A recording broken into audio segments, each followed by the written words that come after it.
What's up, YouTubers? Roadrunner here. Today I wanted to show you my other toy.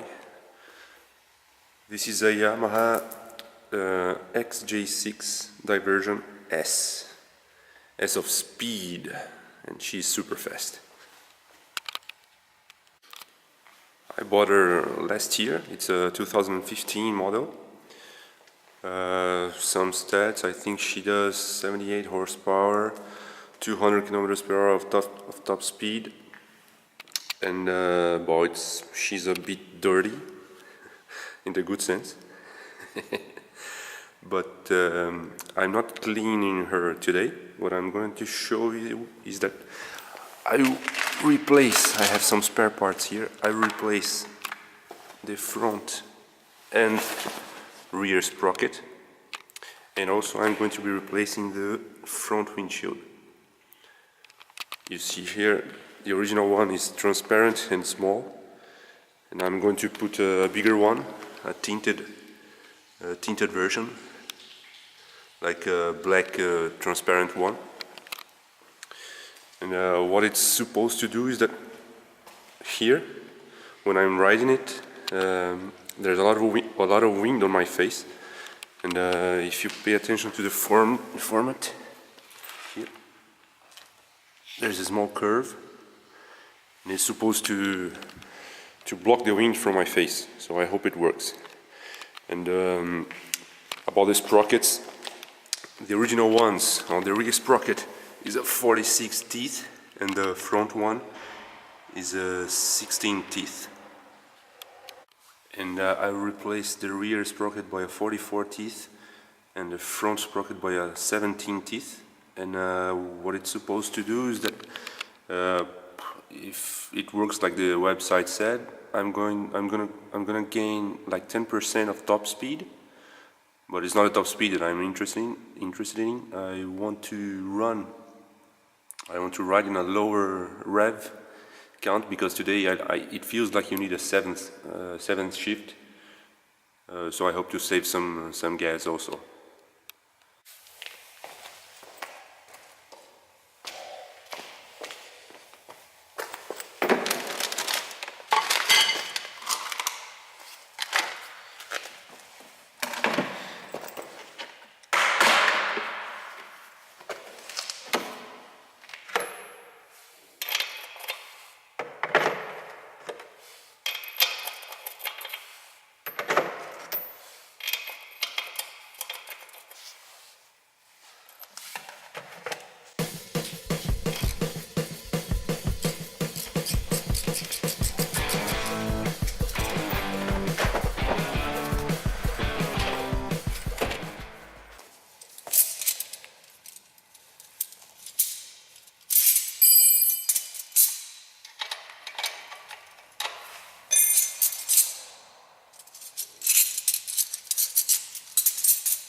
So the rear wheel is off. Now I had to remove these nuts to release the rear sprocket. I struggled a little bit. I think you saw it in the video. It's been a long time since I did this the last time. And okay, let's remove the sprocket. So I took the nuts out Now the sprocket comes out easily.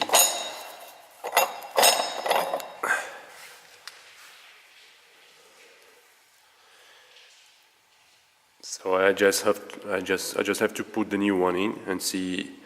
Well, hopefully they sent the right model. I hope the holes they match. Let's see it. So it matches perfectly. I left the old one on top just for you to see the size difference. I hope you can see it.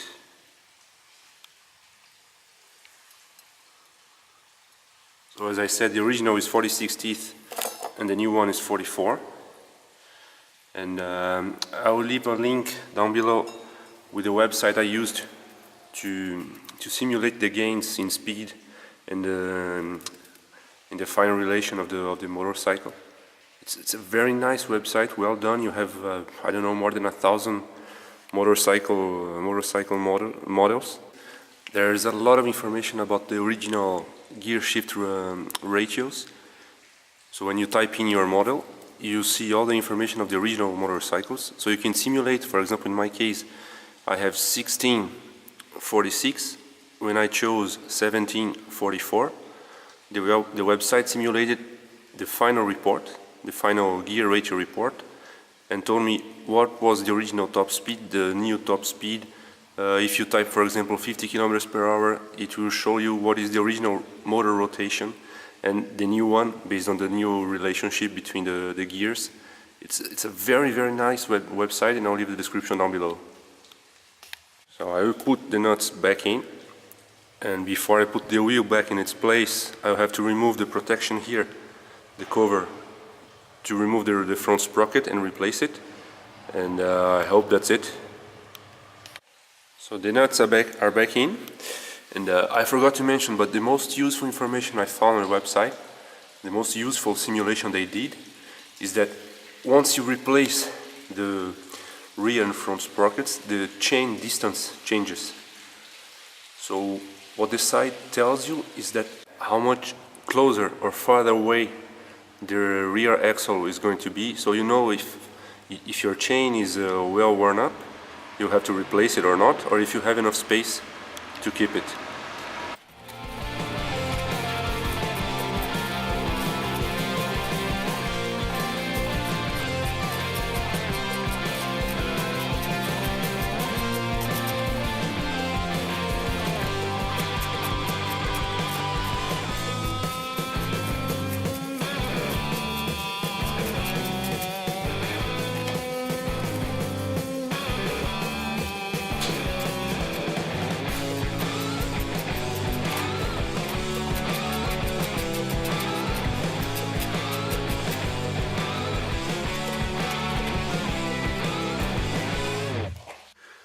So now I have access to the front sprocket.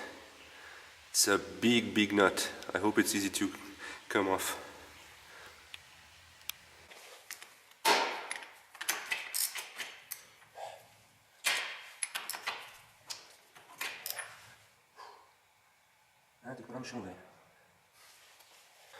So apparently this is not the right way to do it.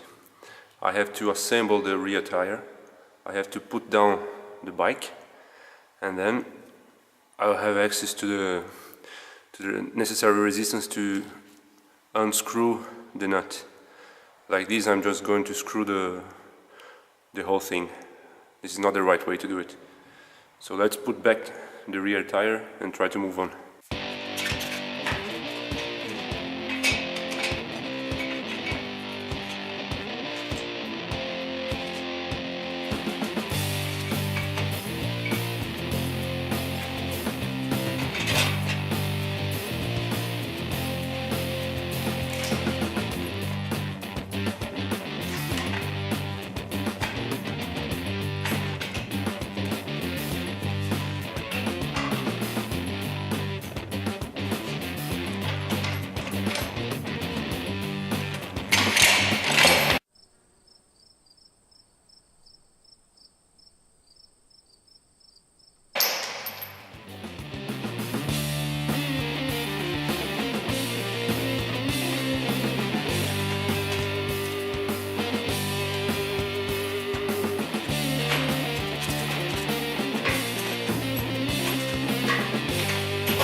Some more struggle, but finally the rear X is on, or in, or whatever. So now I'm going to attach the chain, put down the bike, and try to remove the front sprocket.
Okay, the bike is down.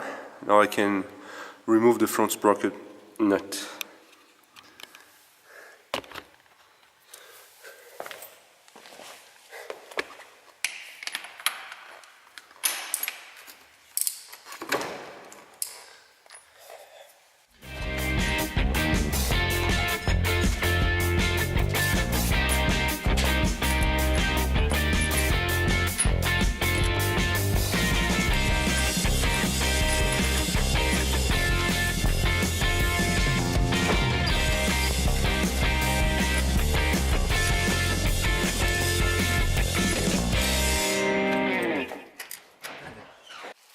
After a lot of fight, I managed to remove the front sprocket. I have to loosen up a little bit this. I don't know what it is, maybe it's the... what is the name in English? I don't know the name in English. Anyway, I have to remove this a little bit out of the way to take the front sprocket out. So now I can put a new one in, adjust everything. Remember to not tighten too much the chain or leave it too much loose or too loose, and it's ready to go. One recommendation, guys, I almost fucked up my clutch. This is the word I was trying to remember before. So pay a lot of attention to this piece here, because when I put it back here, I just couldn't have the clutch. I don't know what happened, but the clutch didn't work. So whenever I tried to engage the first shift, it didn't work. The motorcycle just died. I don't know what happened. I took it off and I put it back in, and now it works perfectly. So the chain is already stretched up. I'm going to put some grease and put the cover back in, and that's it, it's finished. So now I have a 44 rear sprocket and a 17 front sprocket. The clutch is okay again, and it took me 1.5 hours just to figure out how to put this piece back in, and I hope this video is useful for you.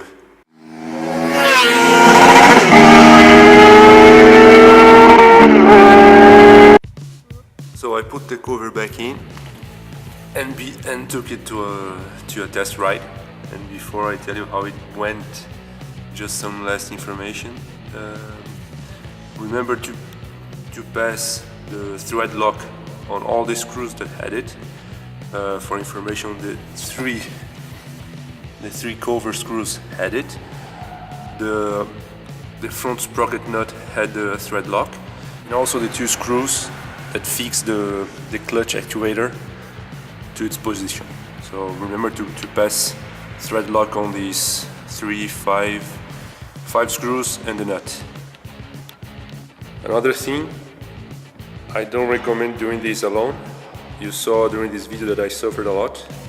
If I had another guy helping me, it would have been much easier, especially to remove the rear wheel, or to put it back, to remove the front sprocket, because you need weight on the bike. It's much easier with a second hand. So about the test ride, how did it go? For me, it just went perfect. It's exactly what I wanted. I have a short course around my place that I know very well which shifts I ride on, and with this new setup, I always rode with one shift below the usual. So this is exactly what I wanted. I hope to save some gasoline as well. About the difference in speed, my version, my XJ6 has ABS, so the speed sensor is not on the gearbox, the speed sensor is on the wheel. So there is no difference for this kind of version.